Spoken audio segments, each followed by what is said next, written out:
¿Qué tal, amigos? Buenos días y bienvenidos. Lunes 18 de octubre. A esta hora quiero darle la bienvenida en el estudio en Quito al general Patricio Carrillo, excomandante de la Policía Nacional.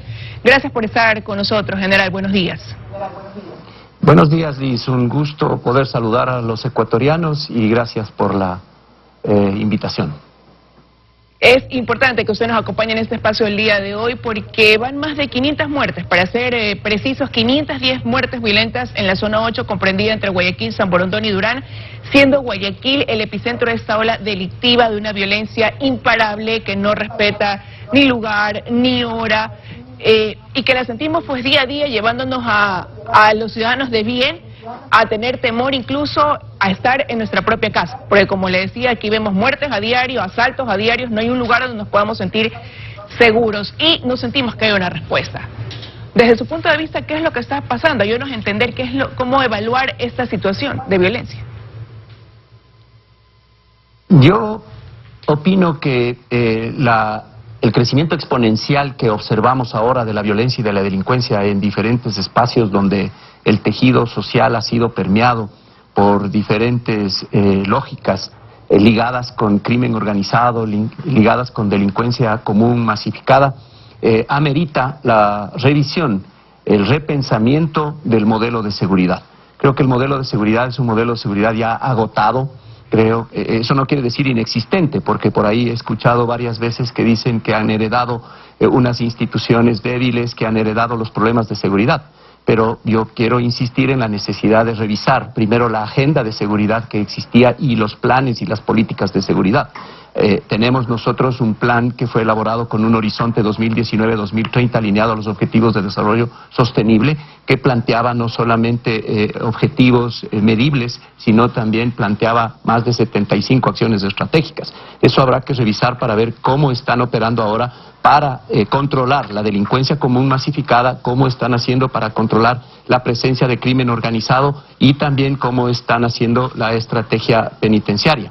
Y creo que es un modelo agotado porque la irrupción del COVID-19 generó varios problemas, especialmente una crisis económica, una crisis política, una crisis social, cultural, y la respuesta sigue siendo la misma, la respuesta desde las instituciones nada más, la respuesta con el mismo marco jurídico. Por consiguiente es importante revisar cómo el modelo puede cambiar, porque se actúa desde la presencia o mejor dicho, desde la construcción en el COSEPE de una visión de defensa y soberanía, de seguridad pública, defensa interna y de gestión de riesgos, pero con un divorcio y con una posición absolutamente distinta de lo que es la rehabilitación social de todo el sistema penitenciario y por sobre todas las cosas del sistema de administración de justicia, que creo que es importante que conformen conjuntamente con las otras instituciones un pentágono donde se elabore la política pública de seguridad. Ahora, eso lo dice la Ley de Seguridad Pública y del Estado. Hay que empezar por una revisión, sí, general, pero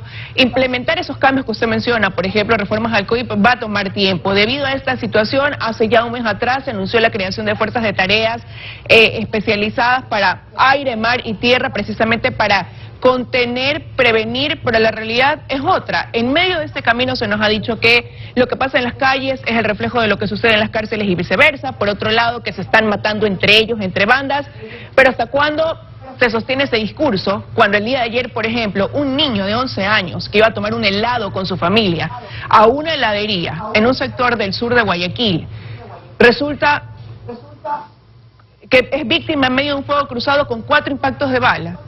¿Quién le responde a esos padres por la vida de su hijo? Entonces, ¿cómo entender en qué momento qué es lo que está pasando que esta delincuencia sobrepasa incluso a la Policía Nacional? Claro, es que por eso mismo el modelo de seguridad agotado tiene una visión geopolítica ideológica creada desde el año 2009 que generaron unos marcos jurídicos. Por consiguiente, los mensajes que ahora demos en las reformas son importantes, así la velocidad sea aparentemente de mediano y largo plazo. En el cortísimo plazo hay que dar resultados indiscutiblemente para también, utilizando la fuerza del Estado, poder ejercer un control sobre lo cotidiano, sobre esta delincuencia común masificada, sobre la violencia extrema y radical que están utilizando los grupos que tienen una economía criminal y que no están siendo afectados en esa parte que es importante, porque pensar solamente desde que la amenaza está afuera y no pensar que la amenaza ya está aquí adentro, nos lleva a creer que debemos únicamente poner policías en fronteras para controlar los mercados ilegales, el contrabando y el narcotráfico. Pero ya está aquí al interior y a eso es lo que tenemos que empezar a controlar. Yo creo que es importante lo que nosotros hagamos para la lucha contra el crimen organizado, especialmente que neutralizar la economía que está sirviendo para financiar justamente esta violencia extrema en las cárceles, que está sirviendo como un medio para el fomento del microtráfico, del narcomenudeo, que es la monetización de la droga ya en los barrios. Si nosotros revisamos los perfiles de los jóvenes que han perdido la vida en los centros penitenciarios y la edad, hablamos de 22 años descolarizados, es decir, jóvenes cuyo nacimiento fue a finales de los 90, inicios del 2000, al 2005 debían haber sido escolarizados y durante 15 años tuvieron una educación interrumpida y ahora en cambio estamos pagando los efectos. Entonces la prevención es importante, trabajarla desde la Asociación de Municipalidades del Ecuador, que tienen el rol fundamental en eso, pero también desde las instituciones. Si no neutralizamos esta economía criminal, tendrán y seguirán teniendo el financiamiento, el control en áreas específicas. El crimen organizado empieza a tener control en las cárceles, empieza a tener control en las aduanas, empieza a tener control en las fronteras, empieza a tener control en los puertos y en los aeropuertos. Y no es que esto quiera decir que es un tema apocalíptico, el tema es que se puede controlar, sí, pero tenemos la voluntad de hacerlo desde los mecanismos, porque para esto se necesita capacidades especiales, no capacidades mínimas. Las capacidades mínimas inmovilizan y paralizan. Las capacidades especiales, que tienen que ver con normativas, que tienen que ver con una efectiva ley de extinción de dominio, incautación, una ley contra el lavado.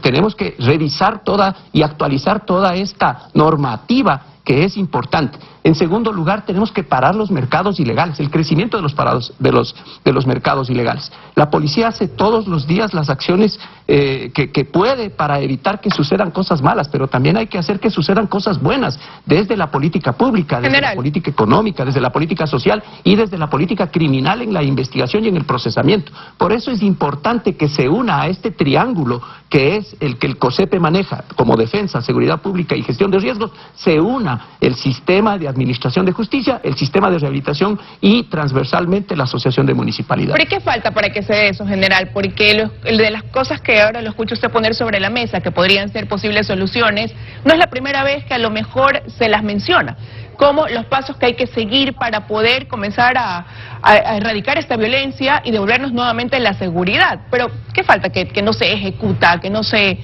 llega a concretar ninguna de estas puntualizaciones. Bueno, porque sigue siendo una visión en la cual creemos que el problema es de las instituciones y no es una política de Estado. El problema de la inseguridad es un problema de la policía, el problema de las cárceles es un problema del SNAI y eso es una lógica equivocada. Yo creo que hay que romper el paradigma, llegar a la integralidad efectivamente y pensar que esta es una política de Estado en donde todos debemos estar integrados. El Ejecutivo y el Legislativo dejar de pensar en sus posiciones ideológicas y trabajar mucho más en una política pública, en una decisión política que enfrente estas graves situaciones que están viviendo y que estamos viviendo los ciudadanos en las calles. Pero ¿y cómo interpretamos, por ejemplo, el silencio que hay? Autoridades, ministra de Gobierno, el gobernador, comandante de policía, en estos momentos en que en las últimas 5 o 6 horas, al menos acá en Guayaquil, un niño de 11 años, víctima de ese cruce de balas, un joven de 20 años que estaba fuera de su casa, que dice la policía no registraba antecedentes penales, una mujer de 34 años, otro sicariato más, hoy 3:30 de la mañana un nuevo sicariato aquí en Guayaquil y hay un silencio absoluto.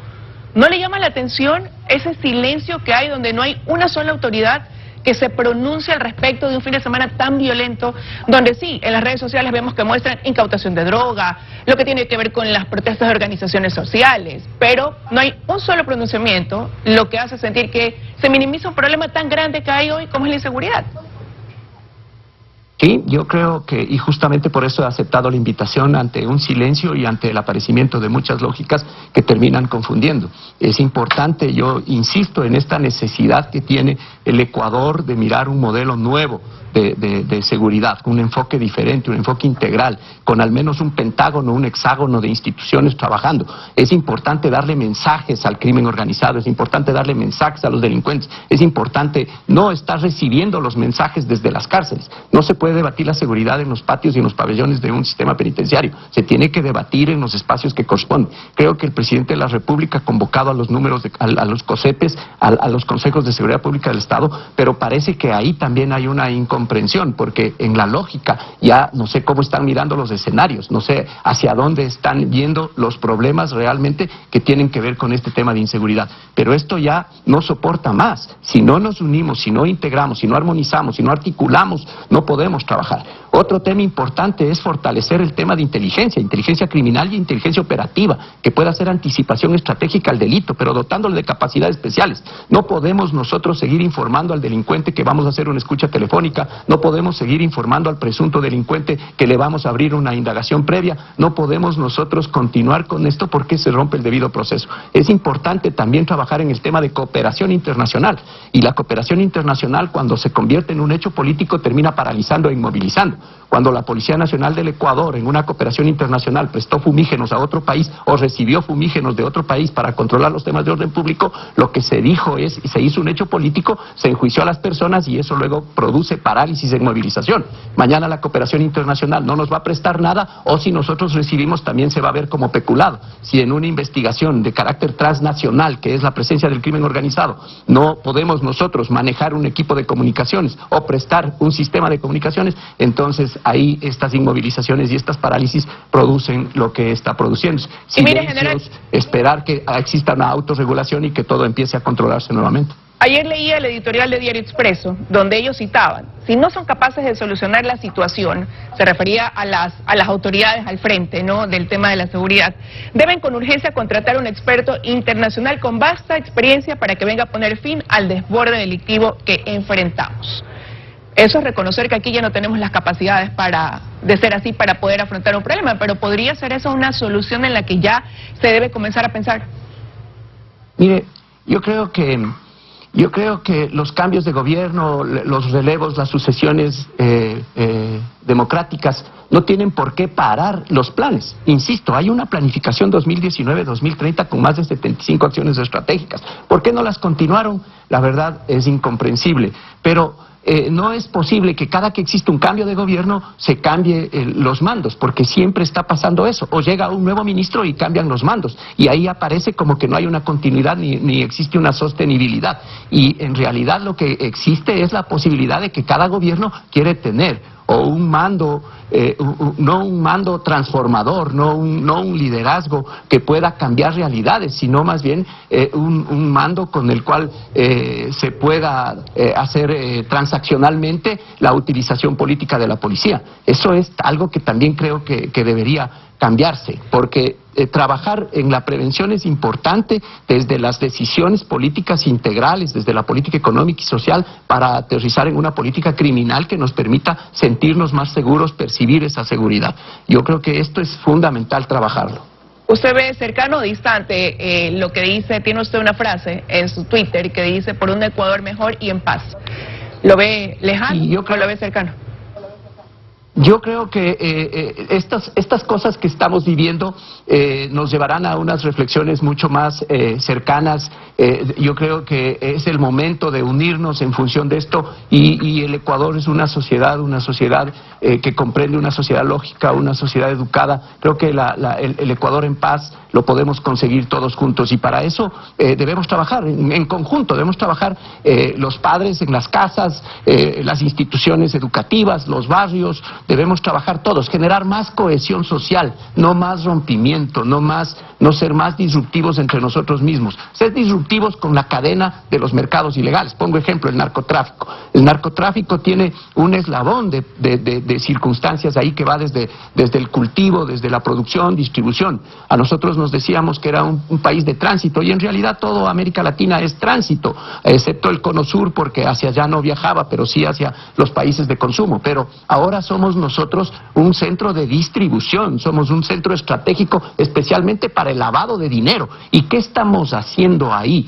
¿Qué mensaje estamos dando a todos estos sistemas corruptos que para mí están unidos, están integrados? El crimen organizado, la violencia, la crisis de inseguridad, la crisis migratoria, la desestabilización inclusive, son temas que están interactuando. Por consiguiente, los delincuentes no son especialistas en un tipo de mercado ilegal, no son solo narcotraficantes, son especialistas en hacer dinero, y ese dinero transformarlo en legalidad. Por consiguiente, debemos ser fuertes en el combate por nuestra situación de dolarización mismo. Debemos ser absolutamente fuertes en eso, en una política que rompa con el lavado de dinero, que rompa con este mecanismo de ilícito que gira alrededor de todo, gira alrededor del deporte, del sistema de mercado de valores. El ISPOL mismo fue estafado en 600 millones, eso afectó a la fe pública, eso afectó a la institucionalidad, y hay que trabajar mucho para devolverle eso y ahí alcanzar el Ecuador de paz que todos queremos. Y es lo que demandamos y exigimos los ecuatorianos, es lo que merecemos, sentirnos seguros. Hoy no puede ser que el mensaje sea: quédese en su casa, no salga de su casa, porque no hay un lugar donde quizás no corramos peligro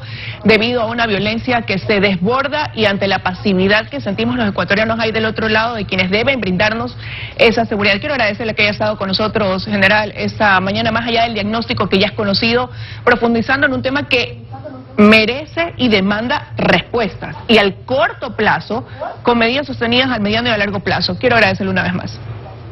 Gracias, Liz. Yo creo que es importante este tema, debatirlo ya profundamente y no centrarnos en cosas realmente que son populistas, que agradan al oído de muchos, como por ejemplo armar a la población. No se puede trasladar la responsabilidad del Estado a los ciudadanos. Muchísimas gracias. Buenos días. Gracias a usted también, y que no se sigan apagando vidas inocentes en medio de ese camino.